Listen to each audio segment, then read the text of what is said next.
នេះវីដេអូទី2របស់ខ្ញុំសម្រាប់នៅដំណើរកម្សាន្តរបស់ខ្ញុំដោយសារតាពី3ខែទៅបាន voice over ចាអញ្ចឹងនេះផឹកថ្ងៃទី2ដែលខ្ញុំបានទៅលេងនៅលើកោះហ្នឹងពេលផឹកហ្នឹងគឺក្រោកមកពេលព្រលឹមដោយសារតែចង់មើល sunrise ពេលផឹកបើជាទម្លាប់គឺអត់ងាយក្រោកពេលផឹកចឹងទេតែបានដើរលេងយូរម្ដងចឹងទៅគឺក្រោកពីព្រលឹមបន្តិច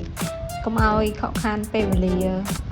បន្ទាប់ពីមើល sunrise អីហើយគឺខ្ញុំបានជូនបងស្រីខ្ញុំទៅ check out ចេញដោយសារគាត់មានកម្មវិធីនៅខេត្តកោះកុងអញ្ចឹងក៏ជូនគាត់ check out មុនគេទៅហើយខ្ញុំវិញណាគឺនៅ3នាក់ហ្នឹងគឺនៅលើកោះគេមកយកទៀតអញ្ចឹងណាពួកអីយើងអត់ទាន់ដឹងមុនទេថាយើងត្រូវគេមកយកនឹងទៀតឬក៏ពីយកទៀតអញ្ចឹងហ្នឹងហើយបន្ទាប់ពីជូនគាត់ check out អីហើយគឺខ្ញុំបានរៀបចំខ្លួនដើរថតនៅក្នុង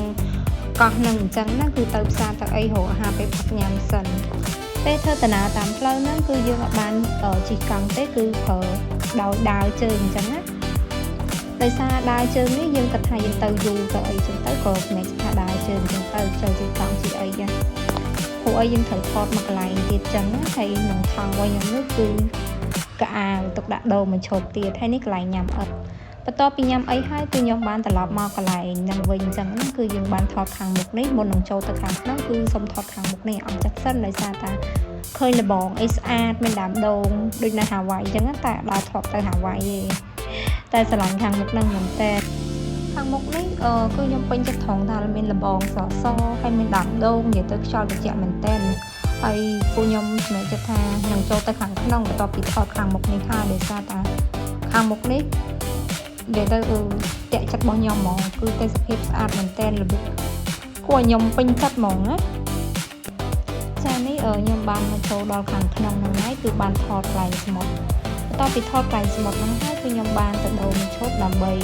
ថតកន្លែងដើមដូងខាងក្នុងវិញបែបចំនួន90ចាមើលការស្លៀកពាក់ទៅគឺចំនួន90អញ្ចឹងវាបែបចំនួនមុនអញ្ចឹងណាបន្ទាប់ពីថតនឹងអស់ចិត្តហើយក៏ថតមកឆ្នេរនេះរបៀបដូចក្នុងរឿងម៉ូណាស្រឡាញ់កន្លែងហ្នឹងមែនតើដោយសារមានអាកិតធ្វើរបៀបទូកធ្វើអីហើយគេផែនលើហ្នឹងអីអញ្ចឹងណាហើយខ្ញុំនឹងបានដើរបានថតហ្នឹងអីអញ្ចឹង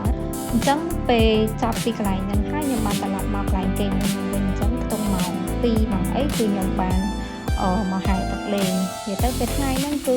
ស្ងាត់មនុស្សនិយាយទៅវាស្ងាត់មនុស្សអញ្ចឹងព្រោះយើងអត់មានការអៀនខ្មាស់អីដែរគឺយើងបានមកហែកទឹកលេងតែតាមការប៉ាត់គឺអត់សូវចេះហែទឹកទេចាគឺបានដោលជើងលេងទេដោយសារតែអត់ចេះហែទឹកទេបន្ទាប់ពីហែទឹកអស់មួយស្ទុះហើយក៏យើងបានដូរមកឈុតទៀតចាមួយឈុតនេះគឺយើងមកថតនៅកន្លែងដដែលតែគេដដែលតែបែកខាងផ្សេងអញ្ចឹងណាដោយសារកន្លែងហ្នឹងខ្ញុំមកបានមកថតអីចឹងទៅគឺខ្ញុំបានមកថតទាំងលេងហើយកន្លែងហ្នឹងមានរឹងមានអីគេទៀតបន្ទាប់ពីថតហើយមិនទិញមកជូរទិញរបស់ញ៉ាំអីអញ្ចឹងនៅក្នុងផ្សារញ៉ាំរួចរាល់អស់ហើយដល់ពេលវគ្គយប់ម្ដងចាដោយសារអីយើងគិតថាថ្ងៃស្អែកយើងត្រឡប់ទៅវិញអញ្ចឹងទៅដូរច្រើនឈុតបន្តិចអញ្ចឹងណាហើយកន្លែងនេះខ្ញុំមករកទិញអីញ៉ាំនៅកន្លែង restaurant គេអញ្ចឹងណាហើយរបៀបលក្ខណៈថាមានមនុស្សច្រើនគេលេងហ្គេមលេងអីពេញហ្នឹងអញ្ចឹងណានិយាយទៅពេលយប់រៀងឈៀលបន្តិចសុបាយរបៀបគេមានលេងត្រើមលេបម្សៅលេបអីអញ្ចឹងណាហើយនេះក៏ផឹកថ្ងៃទី3ព្រៀបកម្រងថាទៅវិញហើយប៉ុន្តែចាមានការព្យុះពីខ្លះព្យុះអញ្ចឹងហើយក៏សម្រេចចិត្តគេមកយកទៀតក៏ដោយបានតាទៅ check in ប្រាប់គេទៅដោយសារហត់ដល់យើងកក់នៅក្នុង app អញ្ចឹងទៅពេលនេះយើងទៅកក់នៅក្នុងតាមមាត់តាមអីអញ្ចឹងណានិយាយទៅថ្ងៃទី3នេះបាន discount 10% ដែរអញ្ចឹងទៅដូចយើងគេង3យប់អីចិត្តទៅ discount ឲ្យយើង10%មានអីសកម្មភាពថ្ងៃទី3អត់មានអីធ្វើទៀតទេដោយសារ plan របស់យើងគឺអស់ហើយអស់ថ្ងៃទី2សំមិញនោះហើយថ្ងៃទី3ហ្នឹងក៏បានមកកន្លែងដដែលដែរដោយសារតែអត់សូវស្គាល់ឡើយអញ្ចឹងស្គាល់តែពីកន្លែងហ្នឹងគឺចាទៅវិញទៅមកកន្លែងហ្នឹងមកហើយនេះរៀងល្ងាចតែមេឃលេងព្យុះហើយគឺពួកយើងបានមកកន្លែងហ្នឹងដដែលអាកន្លែងឆ្នេរបែបខាងលិចនេះហើយខ្ញុំបានជីទូកជី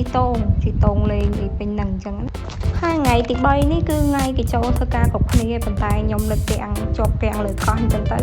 អត់មានមនុស្សទេកន្លែងហ្នឹងហើយ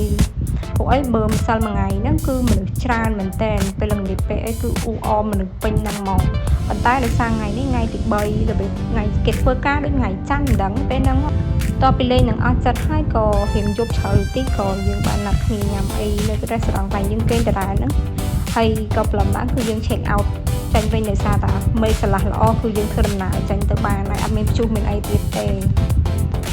ហើយកន្លែងនេះ reserve គេក៏បានសួរដែរយើងថាយើងជិះទូកខ្លួនឯងឬក៏ជិះទូកគេអញ្ចឹងណាខ្ញុំក៏បានថាជិះទូកខ្លួនឯងហើយអត់ជិះទូកគេខ្លាចពុលដោយសារតែទូកគេយឺតពេកហើយបើយើងជួលទូកខ្លួនឯងជិះគឺវាលឿនខ្លាំងមែនតើហើយអ្វីដែលសំខាន់គឺចាមានការស្រណោះជាខ្លាំងនៅកន្លែងនេះស្ដាយទៅភាពស្ដាយអីអញ្ចឹងណាហើយក៏ពួកយើងមានអារម្មណ៍ថា relax ដែរមកនេះ3-4យប់ហ្នឹងសម្រាប់ទូកគាត់នេះចាជិះទៅជិះមកអត់ទាន់ឲ្យលុយចាំជិះទៅវិញចាំឲ្យលុយសរុបនិយាយទៅទេសភាពស្អាតមែនតើសម្រាប់ថ្ងៃ holiday របស់ខ្ញុំ